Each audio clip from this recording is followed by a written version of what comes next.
This is America Swings. I'm your host, Horace Heidt Jr. For the next half an hour, sit back and relax as we celebrate the music and the trailers of the American entertainment industry. Alan Toomayan moved to Los Angeles in 1976, graduated with a Bachelor of Fine Arts degree in cinema from the University of Bridgeport in Bridgeport, Connecticut. Several years working different jobs in the film industry led to him finding his calling as an assistant editor. Those jobs led to him becoming a trailer editor for many recognizable and famous films.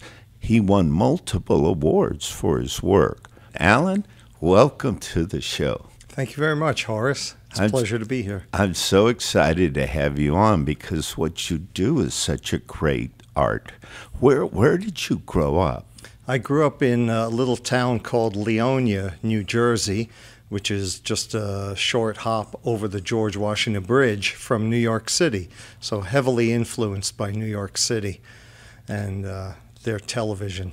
And what year did you come to Los Angeles to pursue your career? Well, after I graduated from the University of Bridgeport with cinema background, that was in 1976, I moved directly to Los Angeles with some friends and started knocking on doors trying to get work, which wasn't easy. Tell us briefly about how that led you to discover your passion for film editing.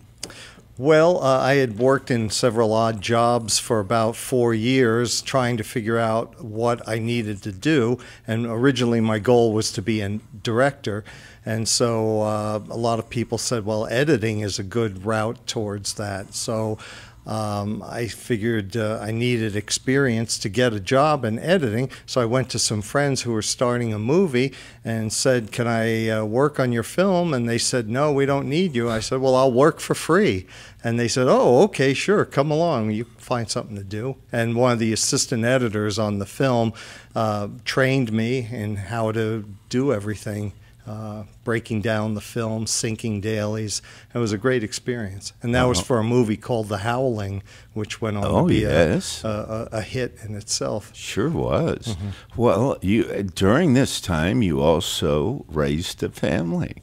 How many kids do you have? We have 2 daughters, Caitlin, who's now 26, and Megan, who's 24. And they're doing great. And my wife, Kathy, and I live out in Oak Park, California, which is a good distance, like 35 miles from L.A.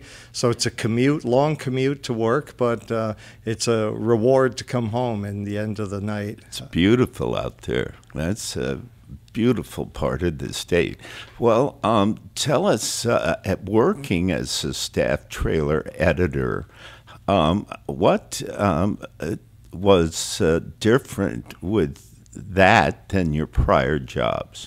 Well, when I started cutting feature films, a lot of times you're working on the film anywhere from 6 months to a year, and sometimes they go out of town when they're filming on location, and a lot of times the director would ask for you to come with them so that you could be right there putting the film together.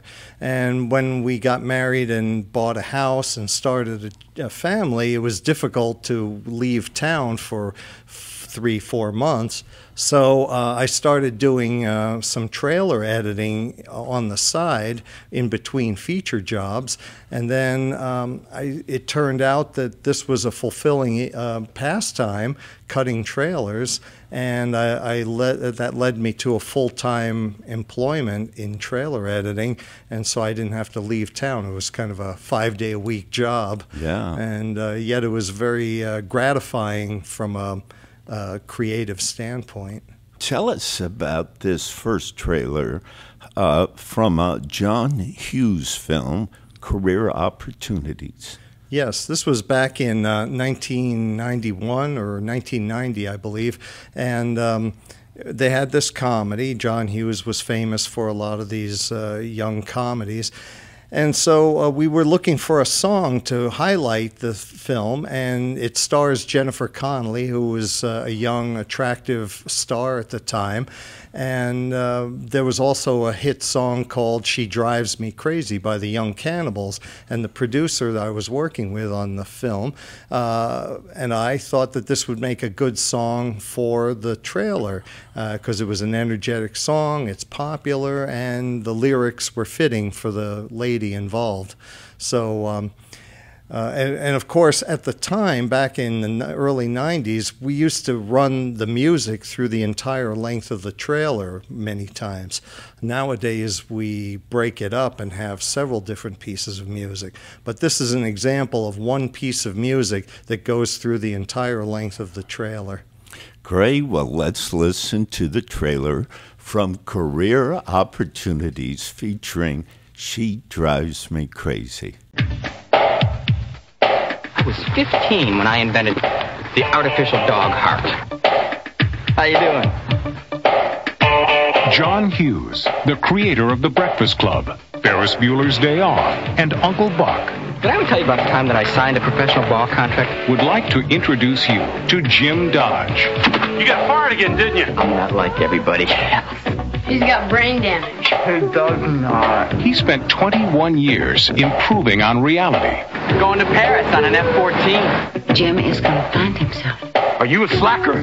No, I'm Presbyterian. I can offer you $4.44 per hour. $4.44. What about the benefits? There's no eating. You're not being paid to eat, so don't. And don't play any music. I don't have any time to play any music. Don't touch me! Welcome to the target team. You're locking me in? Then, one wild night, Jim Dodge finally found the real thing. In aisle 5. What are you doing here? I work here.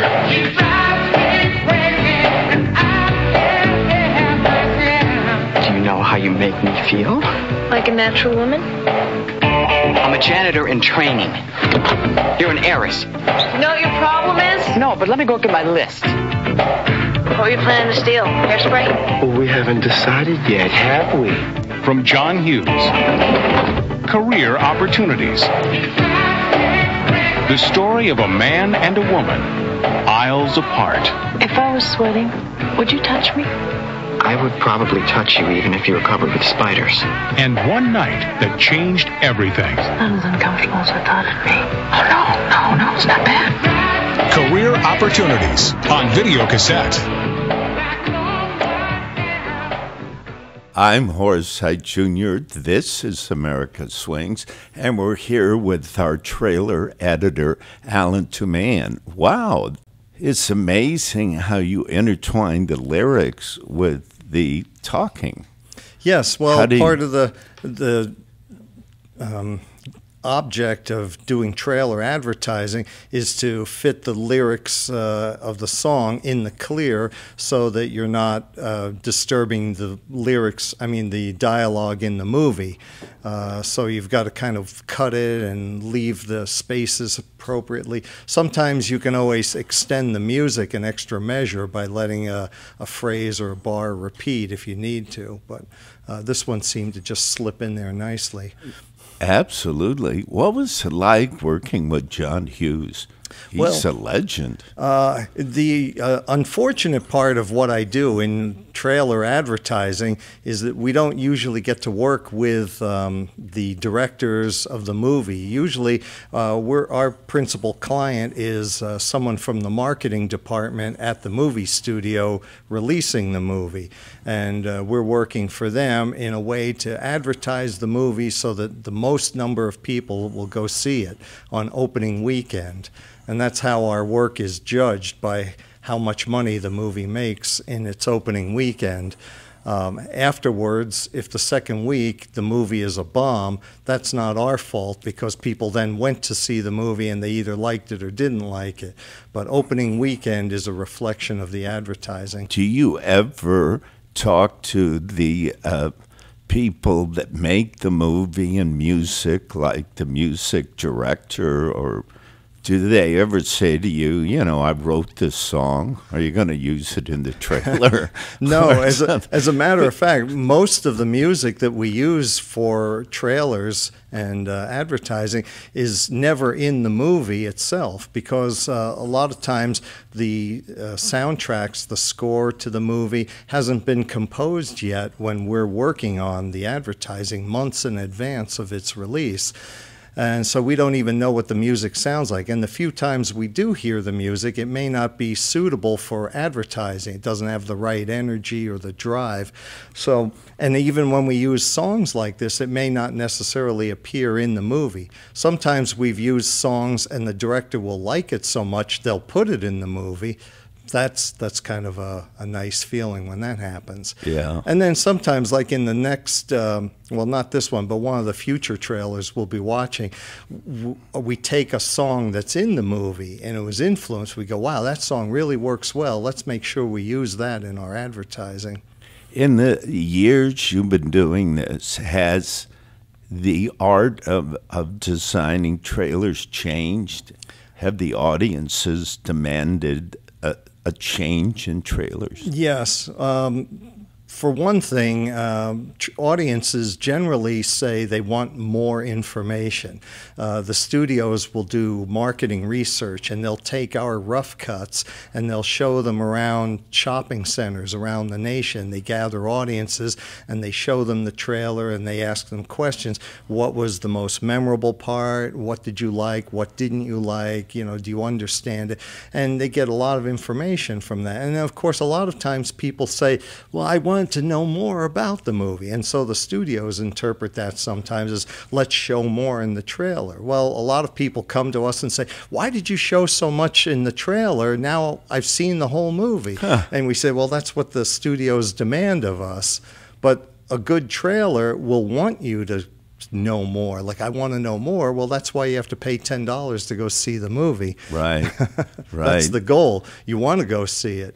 I'd like to ask you about some of the awards you've won for your work. Sure. There's an awards that are given to movie advertising and marketing. It's called the Key Art Awards. That's like our little industry's Emmy or Grammy Awards.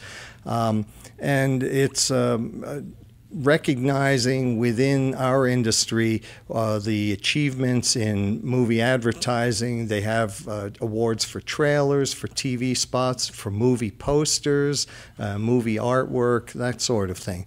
And I've had the good fortune of winning a few, and one of my favorite was this movie called American Beauty, which also won Best Picture in the year 2000, I believe. Right, that was a fabulous movie. Yeah. And you did that trailer. Yeah, I worked on that trailer. Another editor, Phil Terrence, worked on it with me for the opening. And it was an interesting project because the studio had this small movie from a budget standpoint, and they weren't quite sure how to position it. So we started cutting it, and after watching it, we did our standard comedy approach. And then when we showed it to the studio, they were like, yeah, this is good. And then they showed it to the filmmaker, to Sam Mendes, and he said, yeah, this is okay, but, you know, don't be afraid to show the darker elements in the movie. And we were shocked. We're like, well, usually we avoid darker elements if you're showing something comedic. You don't want to show the person dying of cancer or whatever. You hide those things. And he was saying, no, embrace it. This is what this movie is. So we took another pass at it, and we came up with something a little of a mix between darkness and humor. And that's what this trailer kind of comes with. And of course, in picking the music for it, I had always liked this song by The Who called Baba O'Reilly. And I tried different pieces of music, and when I put this in, it just sort of had the right kind of rebellious spirit to it that the character of Kevin Spacey portrays in the movie. And when the client saw it, he was like, oh, this is great. You know, I love this song. And then it was a problem for the studio because it was going to cost too much money. But the filmmaker, Sam Mendes, is good friends with Pete Townsend of The Who, and he was able to negotiate like a reduction of price for the licensing. Well, great. Let's watch and listen to the trailer for American Beauty.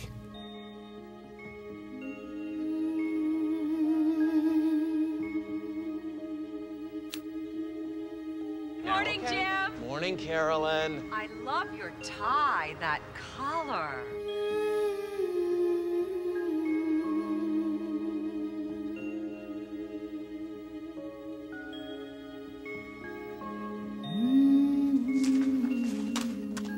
Nice going, Dad. Ricky? Coming, Dad.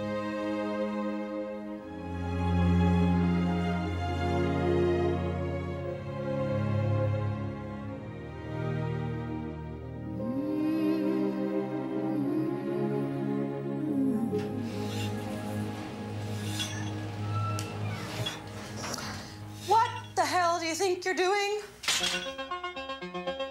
We're having everyone write out a job description. That way management can assess who's valuable and who's expendable. My parents are trying to take an active interest in me. Why can't they just have their own lives? I'm so proud of you. You didn't screw up once. Oh my God, it's a psycho next door. Jane, what if he worships you? I didn't mean to scare you. I'm not obsessing.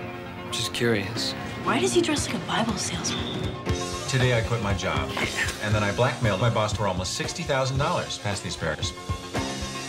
Your dad's actually kind of cute. I think he and your mother have not slept together in a long time. Shut up. You think you're the only one who's frustrated. I'm not? Well then, come on, baby, I'm ready. Welcome to America's weirdest home videos. This is for your own good, boy. There are rules in life. Yes, sir. Don't give up on me, Dad.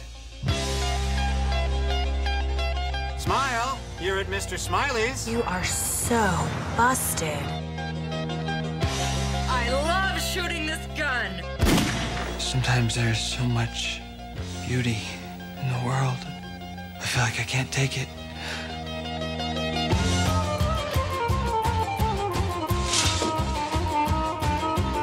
I rule. If I had to leave tonight, would you come with me? Yes.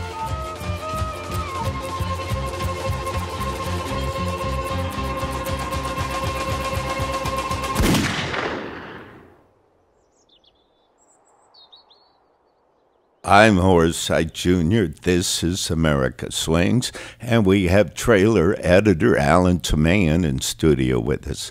Wow, that was fantastic. It was a fun movie. One of the good things about what we do is when you have a good movie to work from, it's easier to make good advertising. Right. The difficult part of our job is when we have a mediocre movie or a lousy movie, they still expect you to make it look fantastic and get people to spend their money to go see it. I'm amazed by the detail and the art that goes into making a trailer. We have another trailer here from Oh Brother, Where Art Thou? Tell us about that one. Well, I was fortunate with the attention that American Beauty gained, winning Best Picture, and then I won a Key Art Award for that. So sometimes studios came to us with requests of similar type of movies. Or they would say, oh, just, can this editor who did that project work on our movie? And one of them was the Coen brothers with this movie, Oh Brother. They were having a difficult time figuring out how to position the movie in their advertising. And so they asked us to watch it, and we said, and the movie is about, it's a remake of Homer's The Odyssey. And we said, well, it's clearly that story, but it's about a man trying to get home to his wife and children. And that's how you should, position it from that angle. So they said, that's great. You understand the movie. Have at it. And they said the one thing that we really like is the music in our movie, because it's in the 1930s and Depression, Southern America. So they wanted that kind of music from their movie kept in the film. And we were more than happy to, because they have a wonderful soundtrack on that movie. And so we got to use their songs for the film. Great Man of Constant Sorrow. Yes, it's supposed to be George Clooney singing the lead, but of course I think it's Paul Stanley or some other singer doing the lead vocals, I believe. Well, great. Let's give this trailer a look and listen. Hello, sugar. How's my little girl? He ain't our daddy. I am the only daddy you got. I am the damn paterfamilias. Now Mama's got a new beau. Vernon here's got a job. Vernon's got prospects. He's bona fide. What are you? You can't marry him. I can, I am, and I will. This gentleman bothering you? Well, you can't marry my wife.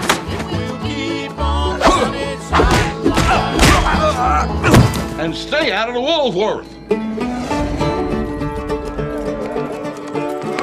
To get back to his wife and kids, Ulysses Everett McGill will do anything. Say, any boy, Smithies. But he's about to get off on the wrong track. Who elected you leader of this outfit? Well, Pete, I figured it should be the one with the capacity for abstract thought. Boys, if you just stick with me. Man, we're in a tight spot. Believe me, I got a plan. And I can get my wife back and we can get out of here. Okay, I'm with you fellas.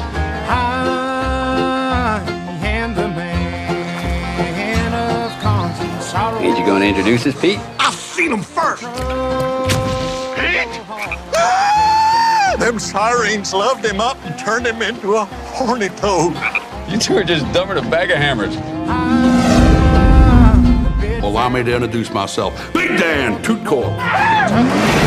Hey, what line of work you in, George? Come and get me, Captain!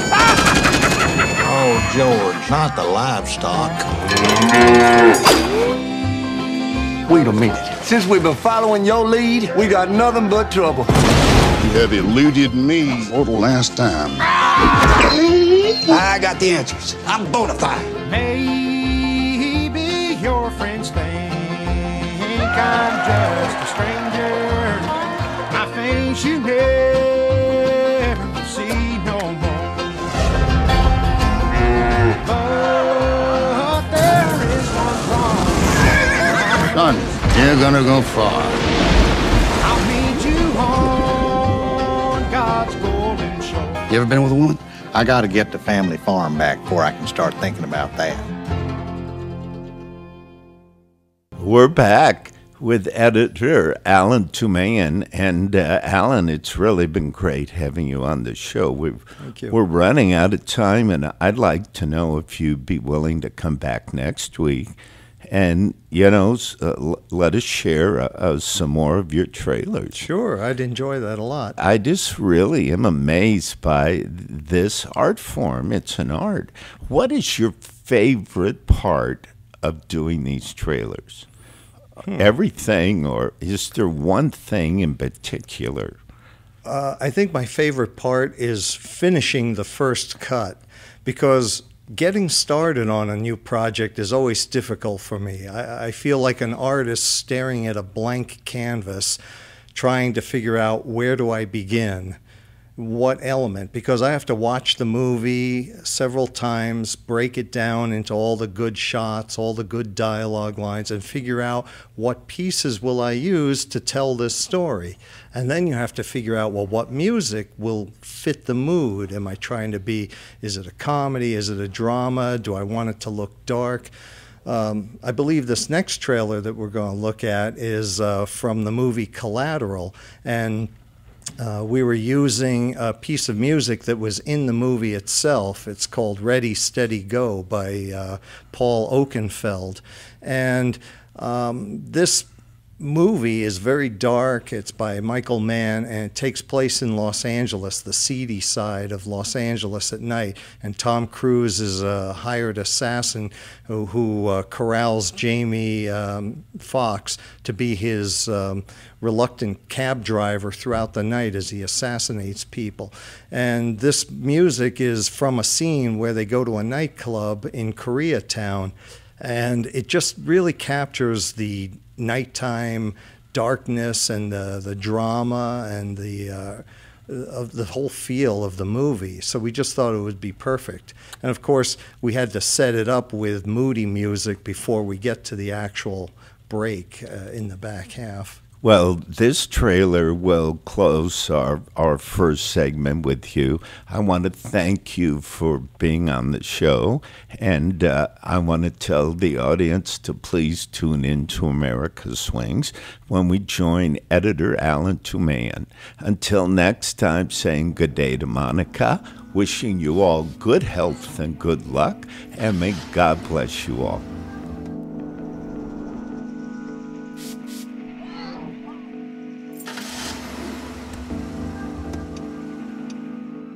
I'm not in this for the long haul. This is just, I'm filling in. These other things I'm putting together till they shape up. This is temporary. How long have you been driving? 12 years. First time in L.A.? No. I'm in town on a real estate deal. Closing one night. I got 5 stops to make. Collect signatures, see some friends, and then I got a 6 a.m. out of LAX. Why don't you hang with me? Oh, the car's not for hire, man. Well, I'll tell you what. I'll make it 600. I don't know, man. Yeah, you do. 600. Cool. We got a deal. What's your name? Max. Max. I'm Vincent.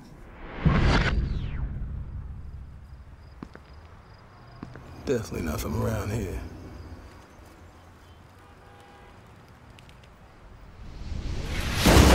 Oh, no! What the hell?